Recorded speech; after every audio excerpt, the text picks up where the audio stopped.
And this is what we're going to talk through today is, what is the Great Big Green Week? Hopefully you've got a bit of an idea, but we'll just give you our perspective and check that we've got the same understanding. We'll talk through some ideas for events and some funding that we have available and that you can apply for. Then my colleague Beth is going to talk through communicating your Green Week, using our resources, getting your events up on the web page. And then Jo from Winchester Green Week, we're delighted she was able to join us and talk us through how she has set up her own, the Green Week in Winchester, which has now been running for 3 years, I think, and she's got loads of brilliant tips on how to do things. As I said, if you're able to in your Zoom name put where you're from, that'd be great, but also feel free to introduce yourself on the chat. That's a nice way of getting a sense of who's involved. And if you're introducing yourself, it would be great if you can write down what sort of thing you're thinking of. So it could just be as simple as you're planning an event, or you're planning a Green Week in your local area, anything like that, because that's great for us, but I think it's great for you to see what other people are planning and get ideas of each other. So let's go into the Great Big Green Week. So you should know this already because you're here, but the Great Big Green Week is all about, it's a week-long set of events that, and the aim is that it sets the stage for the most ambitious climate summit ever.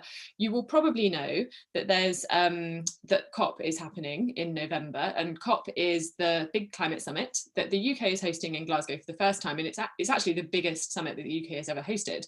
Now, most of the UK doesn't know about this, but most of the UK is interested in some sort of climate related issue, and so we want as many things that engage those people that care in some way about climate change to happen in the same week as possible, so we can just take over in that week, and climate change goes to the top of the agenda.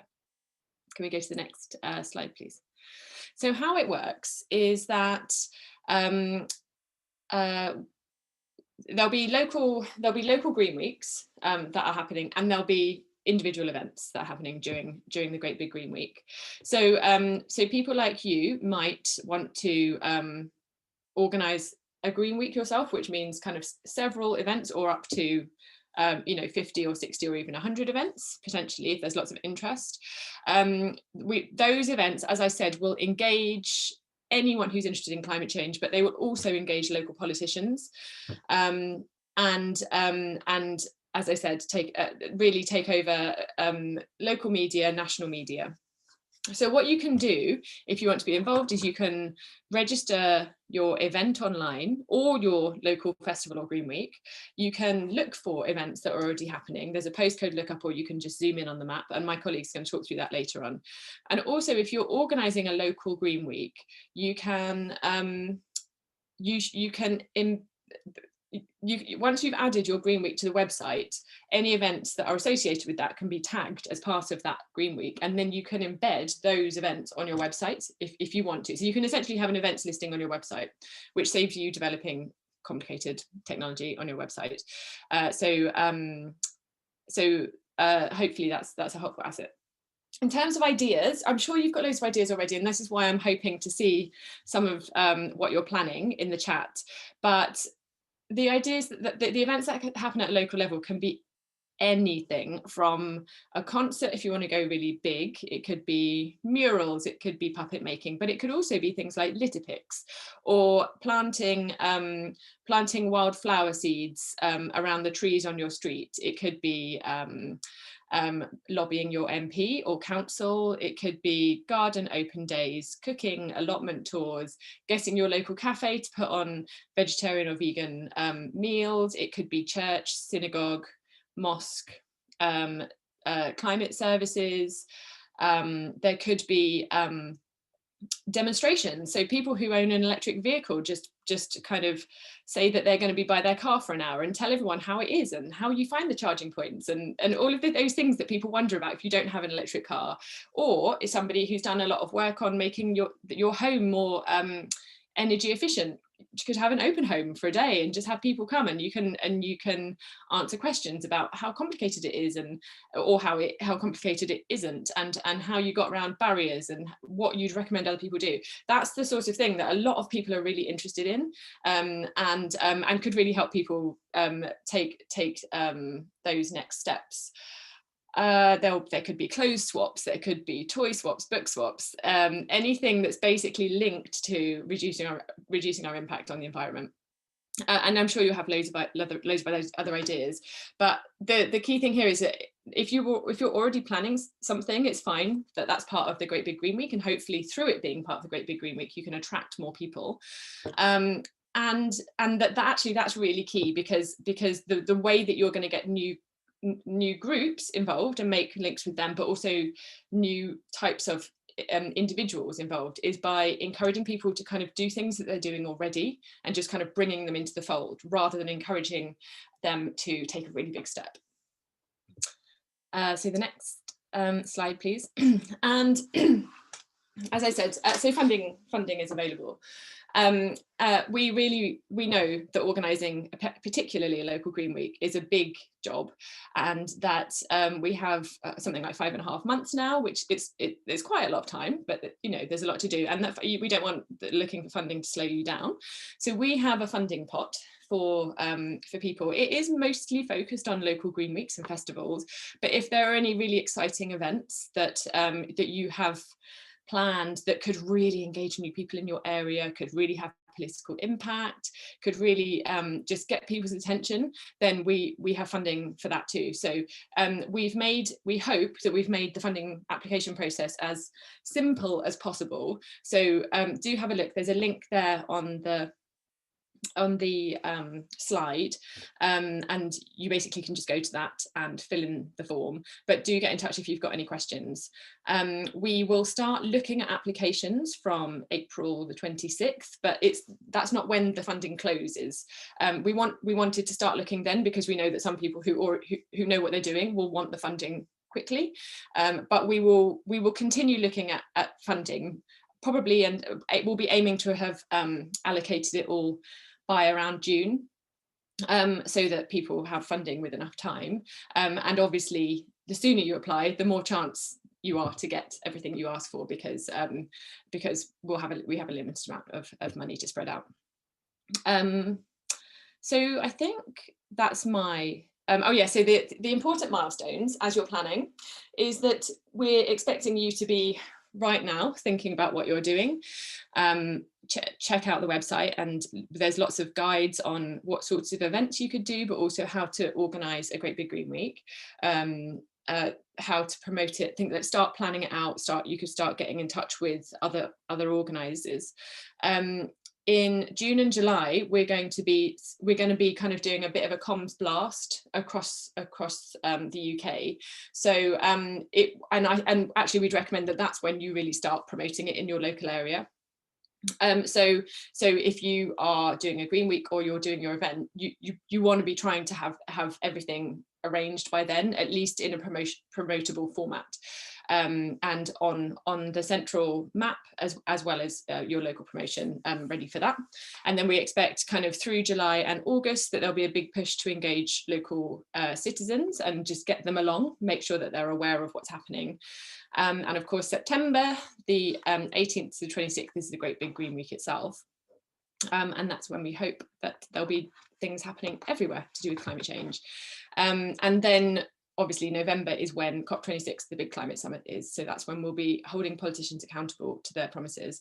One thing that I actually skipped over here is that in June and July we'll be launching a bit of an MP action. So by then we're whittling down what our top 3 asks to government are at the moment, and by June we will that will be clear and in a format that we hope we'll be able to share.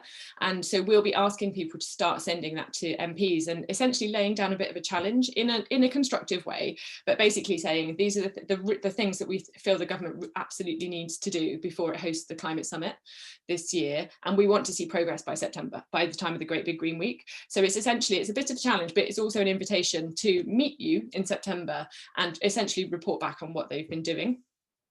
So that's the other element of the time frame. Can we go on to the next slide? Thank you. All right, so now I'm going to hand over to Beth, who's going to talk you through how the website works. Hi everyone, so I am going to share my screen so you can see the website in action.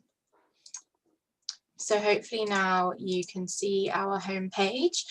So our website is thegreatbiggreenweek.com, and we have loads of information on this website. So if you were to go to the About page, you can find out more about the Great Big Green Week. It's a good place to go if you're looking for kind of a blurb to put maybe on a Facebook page or something, about what the Great Big Green Week is. Kind of lots of inspirational images of the kind of happiness and excitement that we want people to be feeling about the Great Big Green Week. The Get Involved page has got loads of different ideas of kind of the ways that you can show up for your planet during Great Big Green Week. And I think most importantly for all of you, we've got this organisers section. So you can get to that kind of just by clicking the orange bit at the top, and there's also a drop down that takes you to the sort of subsections of the organisers information pages. So first of all, I want to highlight the resources. I'll go into a bit more detail about what resources we have in a bit, but I just want to flag that you don't need to log in to access resources. Other bits you do need to log in for, but you don't need to do that for resources. You just click on resources, it will take you straight to this page with everything, hopefully, that you need to access to help you organise your events. So I'm going to show you the bits behind the login page now. So if you were to click on add or manage my event, you would need to log in. So I'm just going to log in so you can see. And then you would come to this submit an event page. So this is in many ways the most important page of the entire website, is the bit where you add your events. It is hopefully a really simple form to use. If you have any issues, please get in touch. So you just need to name your event. You can put the date and time. The great thing about this being behind a login, and the reason why it's behind a login, is so that you can go in and edit your event if anything changes. So if you want to move the date, or you want to like lengthen it or shorten it, that's fine. You can just come back in and change all the data or the information that we have. So some of you will be doing standalone events, but some of you might be thinking of having a group of events and having it as part of a local Green Week. So this is where you can kind of add an event to an existing Green Week, or you can list your Green Week for the first time by emailing us so that it comes in this list here. So then if you were to add an event that was part of a local Green Week, you would just tick event, and you would then just tick which Green Week it was part of. And if you're doing a standalone event, you skip that question. Then you can put more information about the event, the location. You can, if you are part of kind of a local community group or organisation, you can put your name down here. We have loads of sections here on kind of the type of event you're running. And if you can't see your category of event here, then just let us know, and we can add it if you would like us to. And the same with themes. So we've tried to group as many themes that we think will be the sort of themes of events you'll be doing. Again, if your theme isn't here, let us know, we can add it.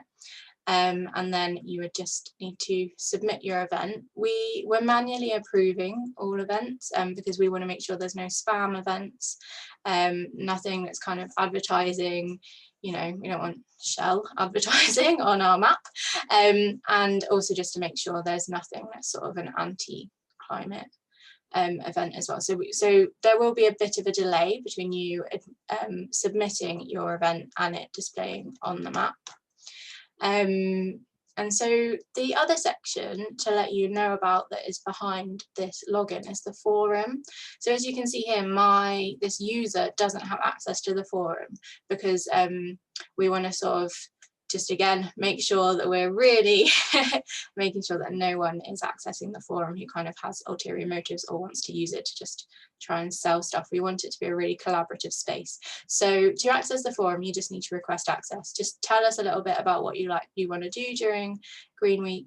You can tell us that you're not sure, and that's fine, and how you heard about it. This is just to check as well, you're not a robot.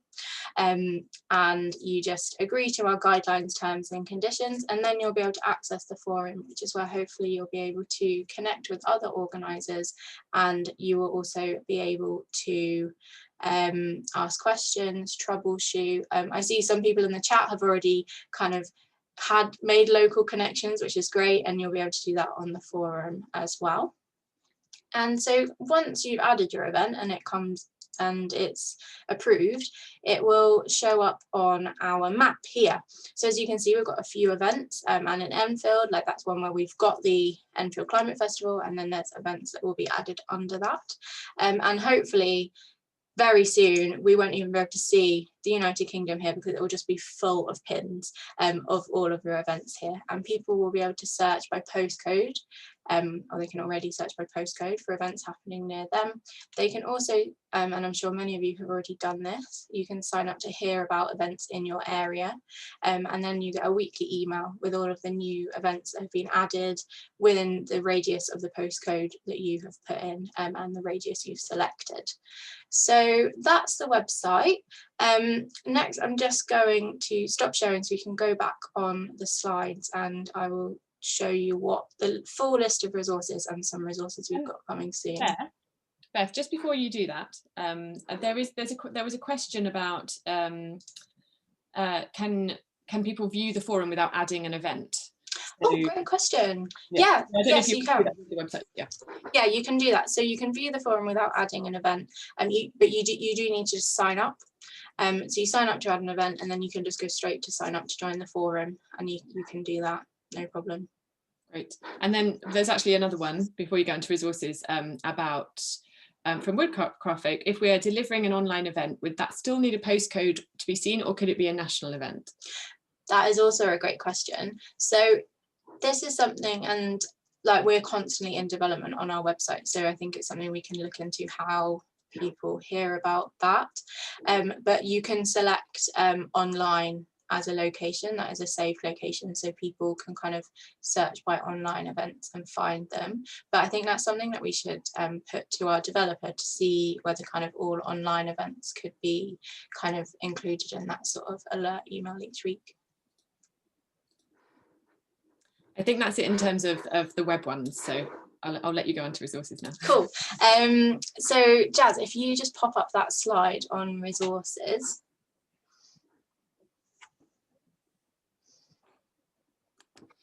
So this is the list of resources we currently have on the website. So we've got two different sort of how-to guides on organising events. So one's more focused on if you're doing a standalone event, and one's more focused if you want to organise a local Green Week, and that has been kind of written with people who have done that before, and they're kind of sharing one of their words of wisdom.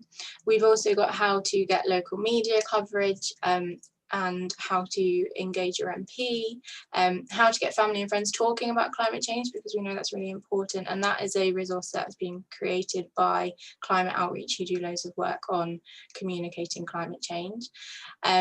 We've also got kind of film and book suggestions if you want to do film screenings or sort of a book club type event. And then coming soon, we've had lots of questions in like last night as well, and on email about what promotional material you will have. So as you can see on this slide, these are two examples of some customizable promotional material that we will have available. So this one that currently says National Trust Coastal Litter Pickup, you can put whatever you like in that text, whatever the name of your event is. You can add your logo, add all the details you need. We will also have posters that will be customizable for those of you doing local green weeks that you want loads of events on the posters. Those will be available too. And then social media tiles for you to be using if you have your local group has a social media feed, or if you want to use them on your personal ones to get the event out there. We're going to have a load of social media assets too, as well as headers to brand your Facebook events. All of that will be coming. So before I go on to my next bit, which is about sort of how to communicate outside of the bubble, the climate bubble that we are all in, I just want to check whether there are any resources that you were hoping for that you can't see on this list. If you just pop that in the chat and we can make a note of kind of things that you would all like that we can look at creating.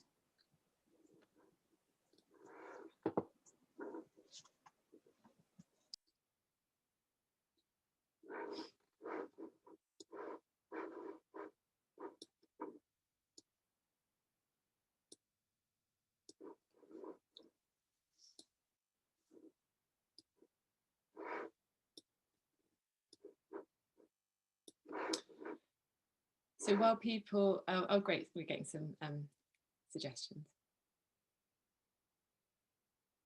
Do you want to answer some questions on resources now, Beth, before we move on to the next one? Yeah, so Action Network, I feel like that starts a tangent. But yes, definitely I would say if you want to use Action Network, then please do. A calendar, there is a calendar on the website that I forgot to show you, but if you scroll down under the map, there is a calendar there. We will have our logo available, and that is a great shout about kind of smaller, some sort of different size versions of these customizable resources. So yeah, we will add that to the list definitely. Please, if you think of anything else, like do just keep adding it in, so that we can kind of make sure we're producing what works for all of you. So next slide is sort of how to communicate with people, how to reach new people. So we want to reach people from all walks of life at the Climate Coalition, and I know that you all do too. We work particularly to reach people who might not feel connected to the climate movement. But the good news is that we know an overwhelming majority of the public are concerned about climate change. So that's a really good start. We also know, though, from some recent research by Climate Outreach, that only a small segment actually regularly talk about climate change. So we need to really make sure we think about how to reach outside our bubble. And when I say bubble, I'm not meaning support bubbles or anything. I'm meaning like the bubble we're in, sort of as people who really care about climate change, who are active on climate change. But we all need to be aware that we are sort of in a bit of a silo sometimes, and we need to reach outside of it, particularly when we're planning and promoting our events, so that we can make this the greatest, the biggest, the greenest week the UK has ever seen. And I'm sure that many of you have great successful stories and examples of how you've already done this. So please don't take this as me sort of standing up on my soapbox telling you all what to do, because I would love to hear some stories that you all have of how you've done this as well.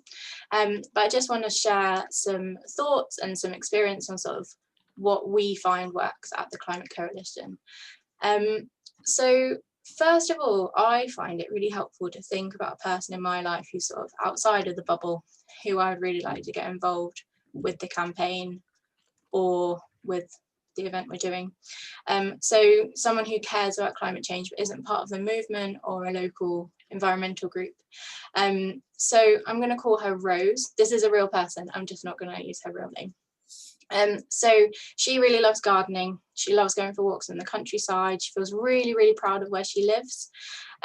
She's noticed that the town is flooding more frequently, and she talks about how the weather's changing and how it's impacting her garden and how that is climate change. She's really aware of kind of the local climate impacts. She's making changes at home with her family, but she just doesn't know what more to do. She doesn't see herself as political. She's put off by anything that feels like activism or too protesty in her eyes. She swings more right wing than I do, and she did vote for Brexit. And there are lots of people like Rose out there, and we really need to be working to make sure that we are kind of connecting them and bringing them in and getting them kind of on board with the solutions that we need to see to kind of tackle climate change. And I'm sure that you will have a Rose in your life, whether they're a family member or an acquaintance. So I'd really recommend thinking about how you would specifically reach that person, and even better, think about how you could get them involved with planning your event to reach more people like them. So maybe there's a neighbour who's really involved in their local football club. How could you reach them? They probably are less likely to be interested in a talk, if they're anything like Rose, but they would maybe be really keen to get involved in like a litter pick of your town's recreation ground, or a tree planting, because that's something that they would have a connection with, and something they would want to come along to or even help organise. So the next point to flag is that words really matter. So that means using really clear and simple language. For example, phrases like climate action, climate justice. A lot of us will know what that means, we'll know what we mean when we say that, but for other people that sounds like jargon. So for example, instead of climate justice, you could say that we want to tackle climate change in a way that's fair and works for everyone. It sort of means the same thing, but it just kind of uses language that maybe feels less jargony. And that is the same with things we're really familiar with, like COP, net zero. Even today with the news about the government kind of upping its target to slash carbon emissions even more. That's something that is quite technical, and it's really important to explain that in language that people will understand, and kind of be supportive of. So the next thing is to be as hopeful as possible. We know climate change is a really, really urgent issue, and we know that time is running out, and we can't get away from that, and we can't get away from the problems. But unfortunately, it really does put a lot of people off when we talk like that, because it makes them feel like it's too late or it's pointless trying to do anything. So that's why it's really, really important that we all talk about the solutions to climate change, the things that we can all do in our own lives, the things we can do as a community, and the things we need the government to do as well. And it's really good to show people that there are people like them who are stepping up, so that they see that they're not the only people that care and that action is possible. And that's why the Great Big Green Week is so great, because it's an opportunity to shout about what you are doing as a local group or as an individual, or as a town, to tackle climate change, and you can encourage others to get involved as well. So Fee's already kind of given some brilliant suggestions of how you can do that. And there are some other kind of top tips on ways to talk about climate change that we find are really good ways of sort of framing climate issues. So one of them is to talk about the impacts of climate change on future generations and the need to protect them. For some people, they feel that kind of it's too late for them. They're not going to see the benefits, but their children will, and their grandchildren will, and it's really, really important to kind of leave a better world for them to inherit. And that is a framing and a way of talking about it that really does kind of hit home and tests really well. And we can link to some stuff that Climate Outreach have done on that as well. The second is health. Health is a really top concern for all of us, especially in the past year. And the links between air pollution and health have been in the headlines recently. So talking about how tackling climate change will clean up our air and help us all be healthier is a really way of getting people on board with kind of taking action, and also some of the changes that will be happening too. That we're all going to need to adapt to. And then the next final one is sort of green space. So we all become really much more connected with the green spaces in the past year due to lockdowns, and so people have this connection to green space that maybe they didn't have before. So that's another great thing to focus on, and also to think about in your events is how can you kind of build on that connection with green space. So the next bit is reaching people where they are. So if you want to run events that reach outside of the climate bubble, it's a good idea to meet people where they are in terms of the types of events you run and also where you promote them. So for example, if you're running an event in your local park, it's a great idea to kind of put your promotional material up near the entrance, like on the park notice board. If there's a park run, maybe you could think about the route and kind of think about where you can be putting your promotional material so that people taking part in that will see it. And even you could reach out to the park run organisers and see if they can get involved too. The same goes as well for social media. Social media is really important, especially now in the past year, we've all kind of become much more digital in the way we communicate. So thinking about any local Facebook groups or Facebook pages people in your area might be connected to is a really great way of kind of getting your message out there. In yesterday's session, there seemed to be interest in kind of some more stuff on social media, so we could definitely look at doing a training on that later down the line. But finally, you know your local area better than I do, and there's no one size fits all event, and it's really good to think about what makes your town great, what people kind of really care about in your local area, and lean into that. And that also goes to kind of how you talk about climate impacts. Researchers found that unfortunately lots of people struggle to relate to how climate change is impacting the poorest communities around the world, but they can make a connection to how it's impacting their local area and things that sort of within their own bubble, and be supportive of how the solutions to climate change and tackling it will make their area a cleaner and greener and better place to live. So that's a really great way of kind of engaging people with climate change, is sort of focusing on sort of what's happening here and now, right where they are. And you can also use that as a way of relating to what is happening in other countries too. So maybe you are really impacted by bad flooding, and you can talk about the impact in your local area of the flooding, and also how there are other communities around the world who are experiencing the same thing. And for many of those who are kind of living in poverty, it just exacerbates the problems that they're experiencing, and you can kind of relate it that way and kind of humanize it a bit more. So that's sort of a lot of information I have just given you.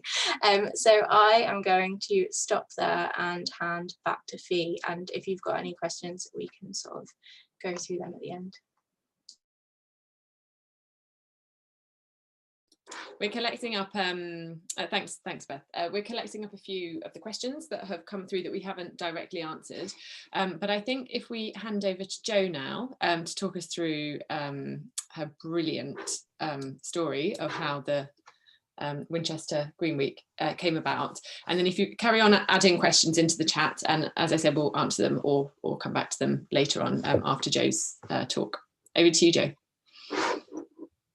Thanks, Fee, and hello everyone. Thank you for the invitation to talk to you today. So yes, my name is Jo and I live in Winchester, which is in the south of England, and I can see from all your photos that we are far flung and spread across the country. So I'm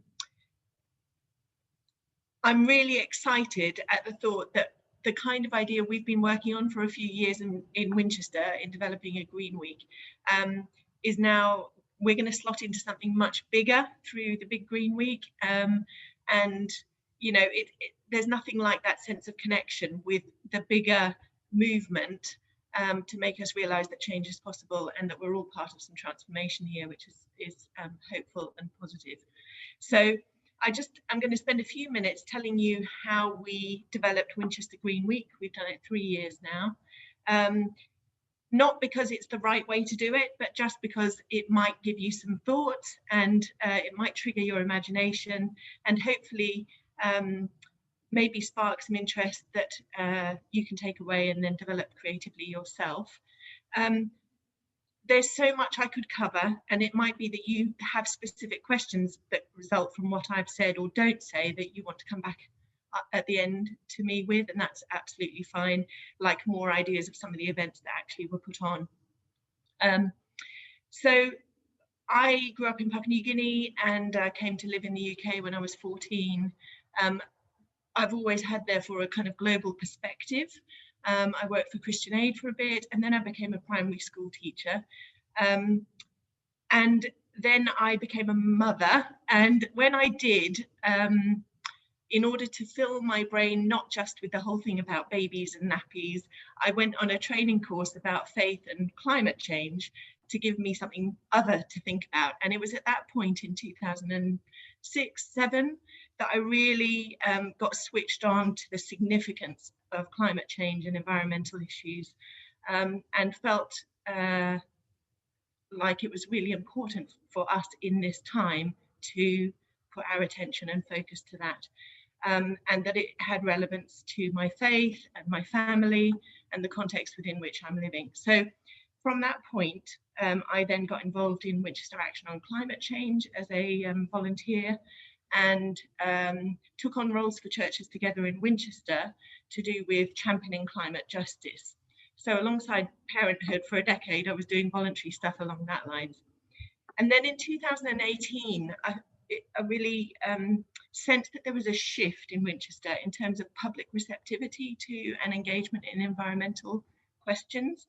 And also came across George Marshall saying something like, climate change is a process, not an event.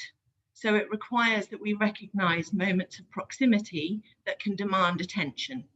So here we are engaging with something which is an ongoing process and not always visible, and sometimes really hard to get our head around. But we can create ways to focus people's attention in a perhaps celebratory way through a festival like Green Week. That means that we collectively can put our attention to solutions on that. So inspired by that, I approached Winchester University, the sustainability person there that I knew, and Winchester Action on Climate Change. So together, 3 organisations, Churches Together in Winchester, the university and WINAC, put on our first Green Week in 2018. And we had about 1 or 2 events a day. Some of them were things like talks or workshops or a film. The NHS got involved, and they had recycling centres and a green push on transport and all that kind of thing. And then in 2019, when we were about to consider should we repeat this, having gathered a bit of momentum, the 2 other individuals that were key to kind of putting it on moved on from their jobs. So we reconfigured and involved then some volunteers. So we are a coordinating team of about 7, drawn from different groups. And I started with people that I knew. So that's one significant thing I think I would say is just put your thinking hats on and think, who do I know that gets a buzz from this sort of work, and who might be able to throw something creative into the conversation, and try inviting them to be part of it with you. And through that, you create a little bit of a team that wants to make this work. So in 2019, by our approach is very much, we are the coordinating team, and we invite other people to partner into it and to organise an event. So we are not organising events ourselves. We'll coordinate it and create the publicity. But that approach seems to work really well because it enables true participation by people across all sectors. In 2019, we had more than 30 organisations involved, and Winchester Green Week had, we reckon about 8,000 people get involved, engaged in one or other of the events, and we had about 50 different events going on that week. So it was hugely successful, and we tried to build up and established partnerships with Winchester City Council through the Sustainability Officer, who had in 2019 declared a climate emergency and set targets for achieving that. So for them, it was a very happy sort of coincidence to engage with a festival across their district that was also in line with that aim. And with the Winchester BID, which is the Business Improvement District, which enabled us to spread word through their network to businesses that were trying to do more sustainable practice, and to be able to publicise what they were doing by putting on events in Green Week. educational institutions like the colleges or schools and the university, and then through faith groups. So Winchester Cathedral has been involved. Because we do it in the end of September, it's around the time of harvest festivals, and so any churches that are doing eco church awards or harvest festivals and want to make it a more of a sort of ecological question rather than just the traditional celebration of harvest, this is a really good opportunity for a new kind of faith conversation there, actually. And so let me think what else we did. Local community groups, Hampshire and Isle of Wight Trust, how to engage people in using their local green spaces has already been talked about.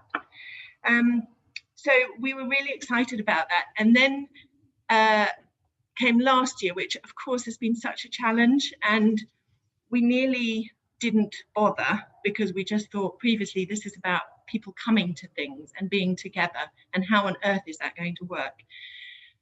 But we also realized that the whole point of doing this kind of festival hasn't gone away just because we have to operate differently as individuals. So the issue of climate change is pressing, as are other sustainability questions.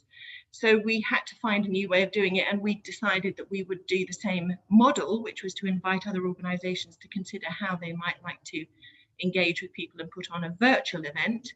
And we put everything online in collaboration with Winchester Action on Climate Change, and with their support through a website and web page, we were able to, again, like amazingly, despite COVID, have more than 65 different events going on for Winchester Green Week in 2020. More than 30 organisations contributing something into the programme, and that ranged from different faith groups contributing an individual making a film about their thought for the day about why to have hope for a sustainable future on a 2 or 3 minute little film clip that we put on YouTube, and each day there was a new one of those coming at it from different slants. That went down really well. They're all still up there on our website if anybody wants to have a look.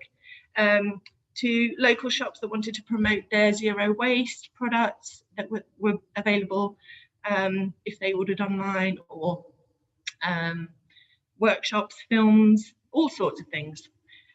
In fact, the Winchester City Council did their 2-day climate conference as well online, and that was part of Green Week. So a whole range of different activities. As I say, I could go on and on about it, but I think let me just think of some significant things that it's worth mentioning. We have chosen to use the UN Sustainable Development Goals as a framework for our aims and objectives of Green Week, if you like. Ultimately, we're about celebrating and promoting sustainable living, and we want it to feel like a festival. And yet, the important messages are to do with, I think we picked out 5 sustainable development goals. 1, protecting life on land. And these are relevant because of our geographical location and the kind of environment in which we live. So protecting life on land, taking climate action, sustainable cities, promoting sustainable consumption and production, and working in partnership. And that leads me on to the really significant thing, which was is about collaboration and the advantages of pulling in as many different kinds of groups and individuals and people from different backgrounds as you can, because the issue of climate change is so big and complex that we need everybody to be involved, and people's different perspectives can add value to the solutions that we're trying to affect. And our approach has been to try to be as holistic as possible. So we specifically talk about an ecological perspective, in other words, thinking about the natural world and ourselves as part of it. The social perspective, so about communities and economics and our culture. And so there are groups there that can contribute something in from that angle. The aesthetic, so thinking about creativity and how we're communicating our emotional response to these crises and opportunities before us. And in in the fourth of those, I'll come back to the aesthetic thing in a minute. The fourth thing that we think about is the spiritual, by which we mean connections, purpose, meaning. So if you can think about it, not just like climate change and the science, but from all of those different elements, you can draw in a whole new range of people who then start meeting each other and start engaging with each other in a way that means this work can go on beyond the week itself. So just coming back to the aesthetic, something that worked really well last year when people couldn't come together in person was we did something called Images of Hope, inviting people to create on a piece of paper, basically, or they could use fabric, a piece of bunting, triangular bunting, that they then either wrote on a poem or created an image of hope. And individuals from tiny children to the other end of the age spectrum sent in images that we then put together as bunting online. We just took photographs and put all of those up there. But also a shopping centre in the centre of town gave us a big empty window for free for 2 weeks that we just put a big display up, and then people could walk along the pedestrianised area and have a look at their leisure rather than needing to congregate. So that worked well from the point of view of safety. But it was a way of enabling individuals to feel part of the collective whole. I think we had about 150 people put in an image for that. So it was a way of enabling people to engage with their response and add that to other people's voice. The other significant thing about partnership, and I'll finish in a minute, Fiona, is it enables you to share the load in terms of responsibility and cost. So as I've explained, we're just a group of volunteers. We're not a constituted body as such, therefore we can't take responsibility for the insurance matters of events. And we clearly explain to people who want to put an event on in Green Week that they take responsibility for organising their event and covering the liability insurance and cost, and organise it in the way that they would normally do their events. So we are a means of publicising and drawing together the things to make it a whole. But it really helps in terms of partnership and collaboration to do it that way. Thank you so much, Jo. It's so inspiring to hear you talk through what you've done in real life already. Any questions to Jo, do pop them in the chat. What we're going to do is spend about 5 minutes, no, maybe slightly more than 5 minutes, just asking any questions that we haven't got to yet. And then so you've got a few more minutes to add questions for Jo. I'm just going to start on a couple. There was one quite early on, which was a question about presumably we should be planning for virtual as well as online events, and that's a really good point. So we all hope that we will be in a position where we can congregate, certainly outside but also inside, but in September, but you never know. if we've learned anything over the last year, we need to plan. So it is worth having a bit of a plan B for events, and there are some that are talks that can quite easily be turned into a webinar, but there are other things, like if you're planning on doing an allotment tour, you could be thinking about what's the online version of that, and organisations like the National Trust have done some quite good tours of their grounds during lockdown. So most things are possible to do online. Even a clothes swap, you can kind of arrange it via a Facebook group. We've done that in our local area. So yeah, do kind of have in mind what your lockdown scenario is, as much as we all hope we will not be in lockdown by then. And then the second question from David, which was about kind of making the events relevant to the local area, and I just wanted to kind of totally endorse that, which would and just say kind of the more locally relevant you can make your event, the more it's going to appeal to local people, in particular people who wouldn't normally get involved in climatey things, but also politicians. Like local councillors and MPs are really, really switched on by local issues and the things that they specifically can speak to. So do try and keep it local. And then David had another question, which was about whether we have a Great Big Green Week Facebook page. So I'm going to hand over to Beth for that, because she's our social media guru. Yeah, so it was just quickly kind of on Facebook, and if there is any interest in kind of more focused stuff on social media, then please do email us and let us know, so that we can kind of do some stuff focused on specifically on promoting on social. But so we have taken the decision to not do a Great Big Green Week Facebook page, because we already have a really great kind of audience on our existing climate coalition pages. And so what I would recommend as well for all of you is to think the same. So it is really hard to grow a following on any social media platform from scratch, and it is really important to therefore instead think about kind of what followings there already are on social media. If your local group already has lots of people liking your local group's page, or maybe there's a local group like kind of a Facebook group rather than a Facebook page, and using those rather than kind of starting a new one for a Green Week or for your event. That doesn't go for Facebook events. Definitely add a Facebook event and kind of be directing people to that for information and to say they're going and get them to share that. But I wouldn't recommend starting a new page for your local group just because of the time it will take to kind of get it out there. It's better to use kind of existing Facebook pages, and we also have regional Facebook groups from the Time Is Now virtual lobby that we did last year, so you can find all of those on our Facebook page, and definitely join the one that is relevant to your region and promote what you're doing for Great Big Green Week in there as well. I hope that answers your question, David. Thank you, Beth and Jo and everyone for your questions. Have I missed any questions that were in the chat that haven't been answered? If I have, then maybe just wave and I'll just make sure that that I can't see anyone waving, so I think that we've covered everything. In which case I'll go on to just wrapping up and the last few things to say. So Jazzy, you all right to put that slide up? Thank you. And just on the questions, what we've been doing is kind of keeping a note of questions and putting together a question and answers doc, which we'll make available, so you can see the questions that people asked on the session last night as well, in case you didn't think of them. So next steps.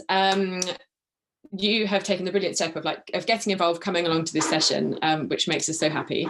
But we'd love it if you could share it with other people. So you might know people in the town next door or across the country. You might just know super organisers, and if you're able to just kind of put this on their radar, make sure they know about it, that would be brilliant. I'm a particular advocate for that, because I chatted to a super organiser in Enfield. It was about 6 weeks ago or something, and I just said, do you want to organise a climate festival around here? And now there are potentially 70 events as part of the Enfield Climate Festival. So just having a word with the right people can really help make this massive, and word of mouth is crucial. So yeah, please spread the word. And there's all the resources that Beth mentioned that we've got on our website.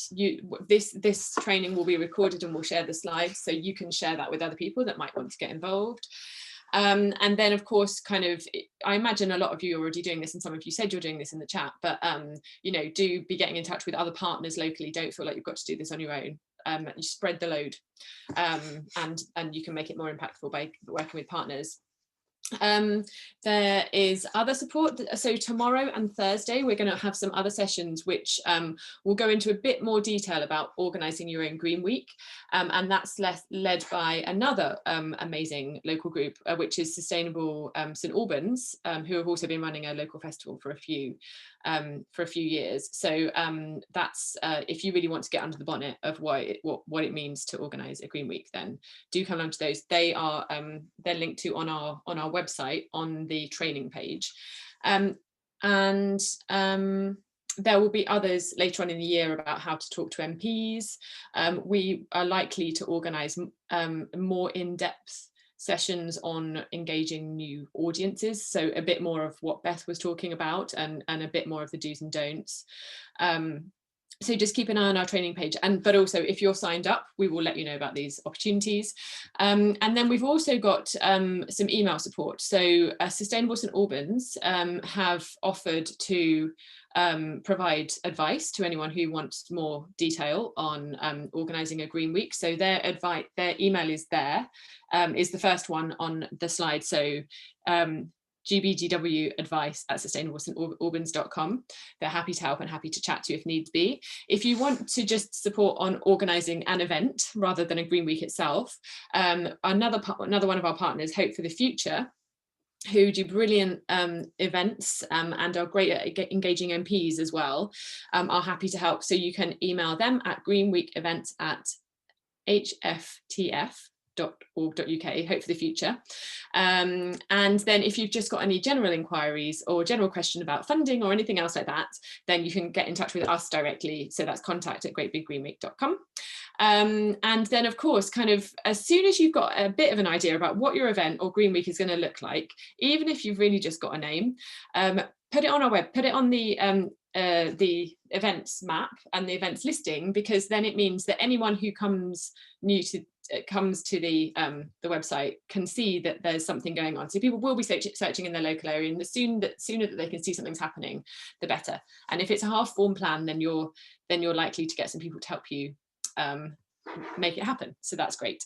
So I'm just going to check the chat in case there are any more questions.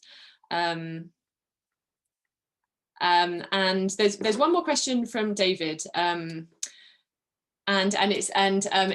question was about do we need to do an event every day of the Great Big Green Week? And no, you don't. Basically, you can do an event, you could do a single event, or you can do a few events, and you can do them whenever you want within the Green Week. And actually, you're even allowed to do things outside of the Green Week if you can't do something in the Green Week. So it's mostly just to kind of concentrate events and provide lots of ways for people to get involved. So, and great that some of you are joining the session tomorrow. So any other questions, just drop us an email. But it's been absolutely brilliant meeting you all, and I look forward to seeing all of the brilliant events that you organise. Thank you so much.